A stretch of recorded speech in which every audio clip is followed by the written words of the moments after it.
Hello everyone, good morning to all of you. Welcome to logic Pathshala. आज के इस video में हम कवर करेंगे 20 जनवरी के इंपॉर्टेंट करंट अफेयर्स के क्वेश्चंस। फ्रेंड्स, इस वीडियो का जो पीडीएफ है वो आप लोग को टेलीग्राम पर मिल जाएगा, तो आप लोग टेलीग्राम ग्रुप को ज़रूर ज्वाइन करें और इसका लिंक आपको डिस्क्रिप्शन बॉक्स में दिया जाता है, जहाँ पे आपको बाकी अदर चैनल की जितनी भी वीडियोस हैं सभी के पीडीएफ वहाँ पे मिल जाएंगे। और वीडियो पसंद आए तो वीडियो का लिंक आप लोग ज़रूर शेयर करें। चैनल पे नए हैं देन प्लीज़ सब्सक्राइब करें चैनल को। तो चलिए क्लास की शुरुआत करते हैं एक मोटिवेशन कोट के साथ। तो आज देखिए क्या है, don't be busy, be productive. तो बिजी रहना ज़रूरी नहीं होता कि आप पूरा दिन किताब को लेके बैठ रहे हैं या जो भी आप काम कर रहे हो बस उसमें बिजी रहें। आपको प्रोडक्टिव बनना है कि जो भी आप काम कर रहे हो उसका प्रोडक्ट यानी उससे रिजल्ट क्या आ रहा है या आपके लिए वो कितना जो है वो आपके लिए चीज़ ज़रूरी है ना। तो अगर हम ऐसा करें कि पूरे दिन हमने 10 घंटे किताब लेके बैठे लेकिन उस 10 घंटे में हमने जो पढ़ाई करी वो 1 घंटे की भी नहीं थी, वहीं अगर हम 2 घंटे बहुत ही मेहनत से लगन से पढ़ रहे हैं और उस 2 घंटे में हम जो भी पढ़ रहे हैं वो बहुत अच्छे से बहुत ध्यान लगा के पढ़ रही हैं, तो ये 2 ही घंटे बहुत हैं 10 घंटों की जगह। ठीक है, तो इसी से आपको आइडिया लग गया होगा कि हमें अपनी लाइफ में किस तरीके से रहना है, किस तरीके से काम करना है। तो चलिए फ्रेंड्स, अब शुरू करते हैं क्लास को। क्वेश्चन है पहला, which country has built an artificial moon on earth that can make gravity disappear. तो कौन सा ऐसा देश है जिसने पृथ्वी पर एक कृत्रिम चंद्रमा बनाया है। भाई अभी तक तो हमने आर्टिफिशियल सन के बारे में सुना था, अब हमने सुन लिया आर्टिफिशियल मून के बारे में। अब ये मून क्या करेगा, ये जो ग्रेविटी है ना, डिसअपेयर करने का मतलब है कि ग्रेविटी को कम कर देगा। इसको किसने बनाया है, तो इसको भाई कौन बना सकता है, China is the right answer. अब देखो इसकी पूरी बात है क्या। देखिए चाइना ने जो इसे बिल्ड किया है, जो artificial low gravity research facility where the gravity can be control, तो हम इसे यानी चाइना इसको पावरफुल मैग्नेट की मदद से जो ग्रेविटी है ना उसको कंट्रोल कर सकता है, उसको बिल्कुल लो लेवल पे ला सकते हैं, that it can successfully simulate the moons gravity. क्योंकि देखो हम सभी को ये बारे में तो पता ही होगा कि जो मून पे ग्रेविटी होती है ना वो अर्थ की ग्रेविटी के कितना होती है, 1/6 होती है। तभी तो हम जब मून पे जाते हैं तो हमें अपना वेट कैसा लगता है, हल्का लगता है ना। क्योंकि आपका जो ग्रेविटी है जो है वो आपके जो आपका वेट है ना वो डिपेंड करता है ग्रेविटी पे। ओके, तो मून के यहाँ पे ग्रेविटी 1/6 हो जाती है तो हमारा वेट भी 1/6 हो जाता है। यानी अगर आप यहाँ पे मान लीजिए आप 600 किलो के हो 600 किलो के नहीं, चलो हम 60 किलो के ले रहे हैं, तो मून पर जाकर आपको अपना वेट लगेगा 10 किलो का। तो बिल्कुल मून की ग्रेविटी की तरह यहाँ पर अर्थ पर भी उस ग्रेविटी को किया जा सके, उसके लिए ये आर्टिफिशियल मून बनाया है चाइना ने। तो यहाँ पे ग्रेविटी को हम उतना कर सकते हैं जितना मून पर ग्रेविटी है। ठीक है, तो ये आपको पूरा कॉन्सेप्ट मैंने समझा दिया। अब देखो चाइना के द्वारा तो बहुत सारी चीज़ें करी गई हैं, जैसे अगर याद हो, चलिए बताइए कि चाइना का पहला मार्स रोवर उसका नाम क्या है। यस, आपको अगर आपने अगर ज़ुरोंग बोला है तो बिल्कुल सही बोला है। ये क्वेश्चन इम्पॉर्टेंट है, ध्यान रखिएगा। इसके अलावा चलो एक एक्सरसाइज हुई थी जिसका नेम है शरद डेस्टिनी एक्सरसाइज। तो इस एक्सरसाइज में आप लोग इतना बता दो कि कितनी कंट्रीज़ ने पार्टिसिपेट किया था। राइट, इसमें 4 कंट्रीज़ ने पार्टिसिपेट किया था, जिसमें से एक है चाइना और इसके अलावा एक पाकिस्तान है, थाईलैंड हो गया, मंगोलिया। तो इन 4 कंट्रीज़ के बीच में ये जो है वो एक्सरसाइज हुई थी। इसके अलावा एक और एक्सरसाइज चलो मैं बताती हूँ जो कि चाइना और रशिया के बीच में हुई थी, और उस एक्सरसाइज का क्या नाम है, जॉइंट सी एक्सरसाइज, जो कि हुई कहाँ पे थी, सी ऑफ जापान में। ठीक है, तो ये इंपॉर्टेंट पॉइंट्स आपको इस तरीके से ही याद करने हैं जिससे आपको आपका एक क्विक रिवीजन भी हो जाए। अब बढ़ते हैं नेक्स्ट क्वेश्चन की तरफ। क्वेश्चन है अगला, अ मैरीटाइम पार्टनरशिप एक्सरसाइज जो कि इंडिया और जापान की मैरीटाइम सेल्फ डिफेंस फोर्स के बीच में हुई। यहाँ पे क्वेश्चन में पूछा गया है कि ये जो एक्सरसाइज है बताओ ये कौन सी जगह पर इसका आयोजन किया गया। तो करेक्ट आंसर देखिए हो जाएगा बे ऑफ बंगाल, यानी बंगाल की खाड़ी में इसका आयोजन किया गया। किस किस के बीच में हुआ, इंडिया और जापान की जो नेवल फोर्स है उसके बीच में। अब इसमें इंडिया की साइड से जो नेवी शिप्स थे उनका नाम आप ध्यान रखिएगा, एक तो है शिवालिक और दूसरा है कदमत। तो इन दोनों ने इस एक्सरसाइज में इंडिया की नेवी को रिप्रेजेंट किया, और वहीं जापान की तरफ से कौन से थे, उरागा एंड हिरादो। तो आप लोगों से दूसरी कंट्रीज़ के शिप्स का नहीं पूछा जाएगा एग्ज़ाम में, तो उस पर टाइम वेस्ट बिल्कुल भी ना करें। सिर्फ उतना स्टडी करना, उतना मटेरियल आपको पढ़ना है जो ज़्यादा इंपॉर्टेंट है एग्ज़ाम पर्पज़ से। तो इंडिया की शिप्स आपको याद करनी है। अब देखो एक्सरसाइज तो मेन इसका उद्देश्य यही होगा कि दोनों कंट्रीज़ के बीच में जो बायलैटरल रिलेशंस हैं वो मजबूत हों, और डिफेंस कोऑपरेशन को प्रमोट करना, आपस में म्यूचुअल अंडरस्टैंडिंग को बढ़ाना, बेस्ट प्रैक्टिस को शेयर करना, ये सभी एक्सरसाइज के यही मेन उद्देश्य रहती हैं। ठीक है, अब कुछ और एक्सरसाइज को, सब इम्पॉर्टेंट एक्सरसाइज को क्विक रिवीजन कर लेते हैं। जैसे देखो रेड फ्लैग एक्सरसाइज, ये इंडिया और यूएस के बीच में होती है। अल नगा, ये होती है इंडिया और ओमान के बीच में। एक और होती है नसीम अल बहर। इसके बाद इक्वेरियन, इंडिया और मालदीव के बीच में होती है। गरुण शक्ति जो एक्सरसाइज है वो इंडिया और इंडोनेशिया के बीच में होती है। वहीं डेजर्ट वॉरियर होती है इंडिया और इजिप्ट के बीच में। तो ये कुछ इंपॉर्टेंट एक्सरसाइज है, इसको आप लोग याद कर लीजिएगा। बढ़ते हैं नेक्स्ट क्वेश्चन की तरफ। क्वेश्चन में पूछा गया है, देखिए कौन सी ऑर्गेनाइजेशन है जिसने सारथी, इसी तरीके से लिखा होगा सारथी, ओके, तो सारथी मोबाइल एप्लीकेशन को लॉन्च किया है इन्वेस्टर एजुकेशन के लिए। तो बात करते हैं इसको किसने लॉन्च किया है, तो इसे लॉन्च किया है सेबी। सेबी के द्वारा इसे लॉन्च किया गया है। अब इस एप्लीकेशन का क्या उद्देश्य है, तो देखिए इसका उद्देश्य है कि जो इन्वेस्टर्स हैं उनको, उनके बीच में ना अवेयरनेस बढ़ाना, किस चीज़ के बारे में, सिक्योरिटी मार्केट की, जो आपकी निवेशक हैं, जो इन्वेस्टर्स हैं, तो प्रतिभूति जो बाज़ार होता है उसके जो बेसिक कॉन्सेप्ट होते हैं उनके बारे में उनको एजुकेट करना, उनको अवेयर करने के उद्देश्य से इसको शुरू किया गया। अभी स्टार्टिंग में देखो ये हिंदी और इंग्लिश में अवेलेबल है। इसके बाद धीरे धीरे जो रीजनल लैंग्वेजेस हैं उनमें भी इस एप्लीकेशन को लॉन्च किया जाएगा। तो सिंपली ध्यान रखिएगा, ये मोबाइल एप्लीकेशन किसने लॉन्च करी है, सेबी ने। अब बात आती है सेबी, जिसकी फुल फॉर्म है security and exchange board of India. इसकी फॉर्मेशन 1988 में हुई, मुंबई में इसका हेडक्वार्टर है। इसके जो चेयरमैन हैं वो हैं अजय त्यागी। तो ये आपको ध्यान रखना है इस क्वेश्चन से। नेक्स्ट क्वेश्चन है, देखिए veteran cartoonist and Padmashri awardee Narayan Debnath, इनका अभी हाल ही में निधन हुआ है। ये कौन से स्टेट से बिलोंग करते हैं। देखिए जितनी भी ऑबिटरी है ना, जितने भी हाल ही में निधन हुए हैं, मैं उन पर एक सेपरेट वीडियो आपको प्रोवाइड करूँगी, ताकि हम लास्ट 6 मंथ के कवर कर लेंगे, क्योंकि अभी आने वाले एग्ज़ाम में आपके लिए इम्पॉर्टेंट बन सकते हैं। तो ये किस राज्य से संबंधित है, तो देखिए ये है वेस्ट बंगाल से इनका संबंध है। इनके बारे में बात करते हैं, तो देखिए ये कार्टूनिस्ट रहे हैं, और बंगाली जो कॉमिक करेक्टर्स, बहुत फेमस करेक्टर हैं, जैसे Bantul the great, Handa Bhonda and Nonte Phonte, तो ये सारे के सारे जो कॉमिक करेक्टर्स हैं ना, वो इन्होंने ही क्रिएट करी हैं। और इनका जो निधन हुआ है वो कोलकाता में हुआ। इनको काफ़ी सारे अवार्ड भी मिले हैं, जैसे कि देखो साहित्य अकादमी अवार्ड जो कि 2013 में इनको मिला था। वेस्ट बंगाल की गवर्नमेंट ने इनको बांक विभूषण से भी उसी ईयर सम्मानित किया। अब यहाँ पे क्वेश्चन बन सकता है कि इनको पद्मश्री से किस साल सम्मानित किया गया है। ये बहुत ही इंपॉर्टेंट क्वेश्चन है, क्योंकि इन्हें 2021 में ही पद्मश्री से सम्मानित किया गया था। तो ये आप लोगों को ज़रूर ध्यान रखना है। इनका नाम क्या था, नारायण देवनाथ। तो ये ध्यान रखेंगे, वेस्ट बंगाल से ये बिलोंग करते हैं। अगला क्वेश्चन देखिए क्या है, विच ऑर्गेनाइजेशन, जो कि जिसने पार्टनरशिप करी है NBBL के साथ, टू लॉन्च द क्लिक पे सर्विस टू पे the bill payments for customers, यानी जो कस्टमर हैं उनका बिल भुगतान करने के लिए क्लिक पे सेवा शुरू करने के लिए कौन से संगठन ने NBBL के साथ भागीदारी करी है, तो उस संगठन का नाम है मोबिक्विक। ठीक है, तो किस चीज़ को उन्होंने लॉन्च किया है, क्लिक पे को इन्होंने लॉन्च किया है। अब ये है क्या, देखो इससे क्या होगा कि जो कस्टमर है मोबिक्विक के जो कस्टमर्स हैं ना, वो अपने जो रिकरिंग बिल है, उनके जो आवर्ती बिल है ना, उनका भुगतान वो अपने मोबाइल फ़ोन के ज़रिए कर सकेंगे। तो जो बिल होगा वो जनरेट हो जाएगा, जनरेट पेमेंट लिंक, तो उसके लिए एक पेमेंट लिंक जो है वो जनरेट हो जाएगा, उनके एक मैसेज में वो आ जाएगा, और वो यूज़ कर सकते हैं उस लिंक को, और अपना जो बिल है उसको पे कर सकते हैं।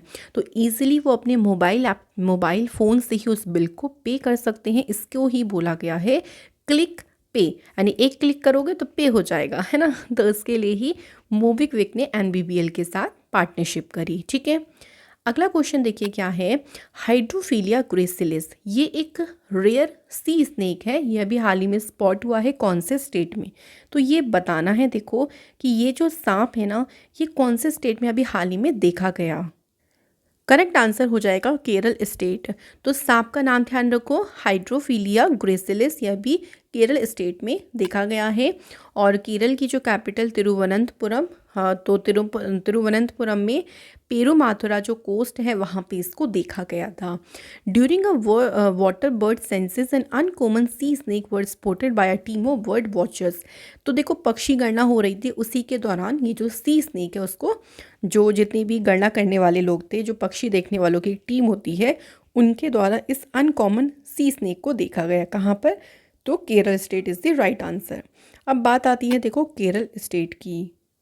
तो केरल में अगर हम बात करें इस टाइम सीएम कौन है? पिनरई विजयन। और केरल में जो गवर्नर है उनका नाम है आरिफ मोहम्मद खान। इसके अलावा केरल के कुछ हम इंपॉर्टेंट करंट अफेयर्स को देखते हैं, जैसे केरल का हाई कोर्ट इंडिया का पहला पेपरलेस हाई कोर्ट बना। इसके अलावा यहाँ पे स्ट्रीट प्रोजेक्ट शुरू हुआ, यहाँ की पुलिस ने पिंक प्रोटेक्शन प्रोजेक्ट को शुरू किया। केरल का ही पेरमकुलम विलेज है जो कि यहाँ का पहला वुक विलेज बना। और केरल की सरकार के द्वारा नॉलेज इकोनॉमी मिशन और न्यू स्मार्ट किचन स्कीम को शुरू किया। तो ऐसे आप लोग रिवाइज करते रहोगे तो बहुत इजी रहेगा करंट अफेयर्स को याद करना। अगला क्वेश्चन है देखिए, which of the following state government जिन्होंने टेम्प्ररी, ध्यान रखिएगा यहाँ पे वर्ड लिखा है टेम्प्ररी, बैन किया है the entry of all package and canned milk from outside the state. तो राज्य के बाहर से जितने भी डिब्बे में है ना, जो पूरे पैक दूध आती हैं, दूध के पैकेट्स हो गए या कैन हो गई, उन सभी की एंट्री को अभी टेम्पररी यानी अस्थायी रूप से प्रतिबंध किया है। तो ये कौन से स्टेट की सरकार के द्वारा ऐसा किया गया है? यहाँ पे करेक्ट आंसर हो जाएगा सिक्किम की सरकार के द्वारा इसे किया गया। अब देखो ऐसा क्यों किया गया है, क्योंकि राज्य सरकार ने ऐसा देखा कि जो बाहर से जो पैकेट्स आते थे या बाहर से जो कैन वाला मिल्क आता था, इसकी क्वालिटी सही नहीं थी। तो इसकी क्वालिटी पे बहुत क्वेश्चन उठे। इसी को ध्यान में रखते हुए कि ये क्वालिटी पूर्ण नहीं है, ये जो स्टैंडर्ड है उसको, जितना स्टैंडर्ड चाहिए होता है उतना स्टैंडर्ड को मीटअप नहीं करता है और इसकी क्वालिटी मेंटेन नहीं है इन प्रोडक्ट्स की। तो अभी टेम्पररी बैन किया है जब तक ये पूरा का पूरा जो क्वालिटी वगैरह है इसकी ठीक नहीं हो जाती। किसने किया है? सिक्किम। तो सिक्किम में इस टाइम पे सीएम कौन है? उनका नेम है प्रेम सिंह तमंग, ध्यान रखिएगा। और अगर हम बात करें गवर्नर की, तो गवर्नर यहाँ पे हैं गंगा प्रसाद। ठीक है, तो याद रखिएगा। नेक्स्ट क्वेश्चन की तरफ बढ़ते हैं। अगला क्वेश्चन देखिए, the national disaster response force, जिसे हम कहते हैं NDRF, is celebrating which edition of its raising day.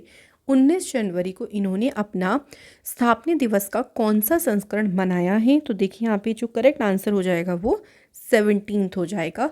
तो इन्होंने अपना 17वां संस्करण मनाया। NDRF की बात करते हैं तो ये एक राष्ट्रीय आपदा प्रबंधन प्राधिकरण के तहत ये काम करता है और इसको डिज़ास्टर मैनेजमेंट एक्ट 2005 के तहत बनाया गया था। तो अगर मान लीजिए कहीं ऐसे सिचुएशन हो जाती है डिज़ास्टर की, तो ये पूरा का पूरा मतलब उस सिचुएशन के पे जो है वो प्रतिक्रिया करते हैं या वहाँ पे मदद करते हैं। तो NDRF के इस टाइम पे डायरेक्टर जनरल कौन है? अतुल कारवाल।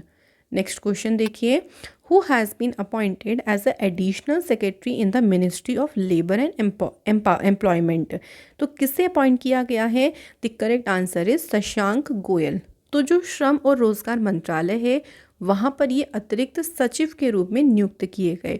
इसके अलावा 2 अपॉइंटमेंट आपको और ध्यान रखना है जिनका नेम है, एक तो है शैलेश कुमार सिंह। शैलेश कुमार सिंह ये एडिशनल सेक्रेटरी बनी है और development commissioner ministry of micro small and medium enterprises, तो MSME के इनको एडिशनल सेक्रेटरी पद के लिए अपॉइंट किया गया। सेकंड आपको नाम ध्यान रखना है मनीष कुमार गुप्ता, जिनको अपॉइंट किया है as a vice chairman Delhi development authority का। तो ये 2 आपको और याद रखना है। तो ये आपके एक ही क्वेश्चन से 3 हमने क्वेश्चन तैयार कर लिए। एक तो ये हो गया कि शशांक गोयल बने एडिशनल सेक्रेटरी किसके? Ministry of labour and empowerment. और यहाँ पे आप इन दोनों का भी ध्यान रखिएगा। इसके बाद देखो अगला है, who has been appointed as a next army vice chief of Indian army. तो भारतीय सेना के जो अगले सेना उप प्रमुख के रूप में किसे अपॉइंट किया है? आंसर हो जाएगा लेफ्टिनेंट जनरल मनोज पांडे जी को अपॉइंट किया है। Very important. बात करते हैं इन्होंने किसको सक्सीड किया, यानी इनसे पहले कौन थे, लेफ्टिनेंट जनरल सीपी मोहंती। उनके प्लेस पर कौन आए हैं, लेफ्टिनेंट जनरल मनोज पांडे। ठीक है, इससे पहले देखो ये आर्मी हेडक्वार्टर में डायरेक्टर जनरल भी रह चुके हैं, और जो ऑपरेशन विजय हुआ था और ऑपरेशन पराक्रम उसके भी ये पार्ट रहे। तो इनका नाम क्या है, मनोज पांडे। इसके अलावा देखो who has been chosen as a new head of the European parliament. तो यूरोपीय संसद के नए प्रमुख के रूप में किसे चुना गया है, आंसर इज रोबर्टा मेट्सोला को चुना गया। अच्छा, ये इंपॉर्टेंट क्यों होता है, देखो ये इंपॉर्टेंट इसलिए है कि यूरोपियन पार्लियामेंट की हेड बनने वाली ये तीसरी महिला है। ठीक है, अभी तक सिर्फ इनसे पहले 2 बनी हैं और ये तीसरी वुमेन है जो कि हेड बनी है यूरोपियन पार्लियामेंट की। She takes over at a time of mounting. जो यहाँ के अध्यक्ष, यहाँ के प्रेसिडेंट थे डेविड ससोली, उनका सडनली निधन हो गया था। उसके बाद जो है वो इन्होंने अपना कार्यभार संभाला, तो ये ध्यान रखिएगा। नेक्स्ट क्वेश्चन है, देखिए विच कंट्री जो कि AFC women's football Asian cup 2022 की मेजबानी करेगी।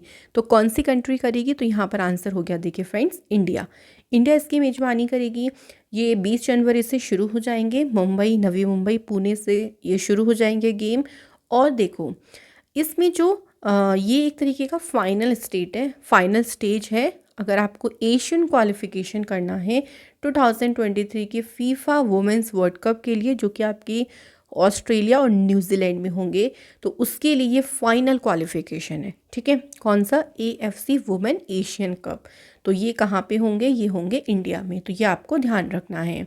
तो फ्रेंड्स ये थे हमारे सारे के सारे इंपॉर्टेंट क्वेश्चंस।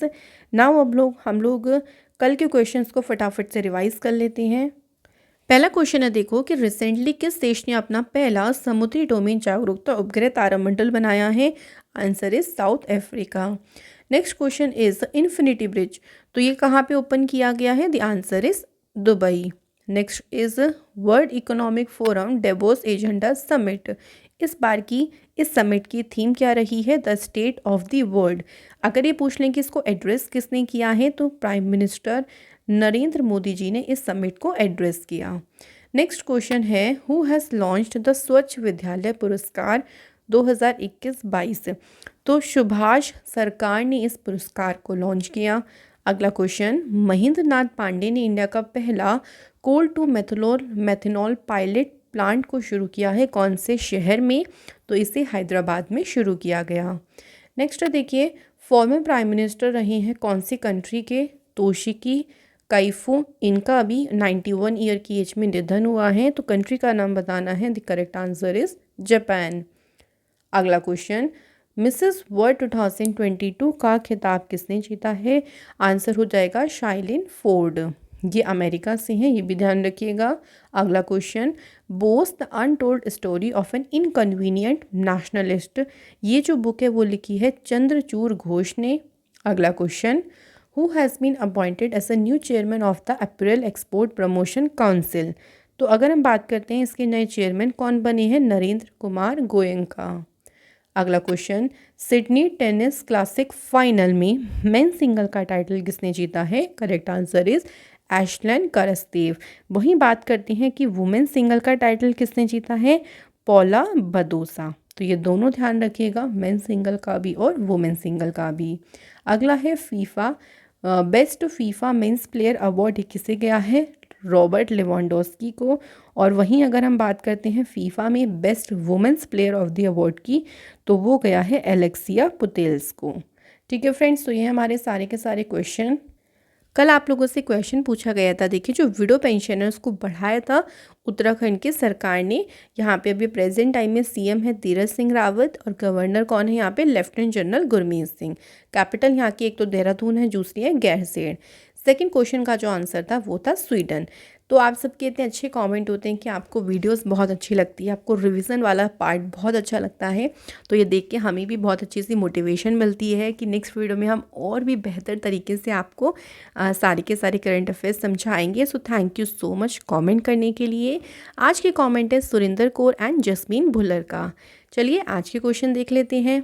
आज के क्वेश्चन में पहला क्वेश्चन है, देखिए कौन सा एडिशन वर्ल्ड माइग्रेशन रिपोर्ट का लॉन्च किया था इंटरनेशनल ऑर्गेनाइजेशन फॉर माइग्रेशन ने? तो इसका आपको एडिशन बताना है। सेकंड क्वेश्चन है कि किस बैंक ने महिला मित्र प्लस योजना की शुरुआत करी? तो आज के दो क्वेश्चन हैं और यहाँ पे आज की वीडियो फिनिश होती है। आशा करती हूँ कि आज के भी सारे क्वेश्चन आपको अच्छे समझ में आए होंगे और रिवीजन पार्ट भी बेस्ट रहा होगा। ऐसे ही बेहतरीन करंट अफेयर्स के लिए बने रहें चैनल पे। Thank you so much for watching this video.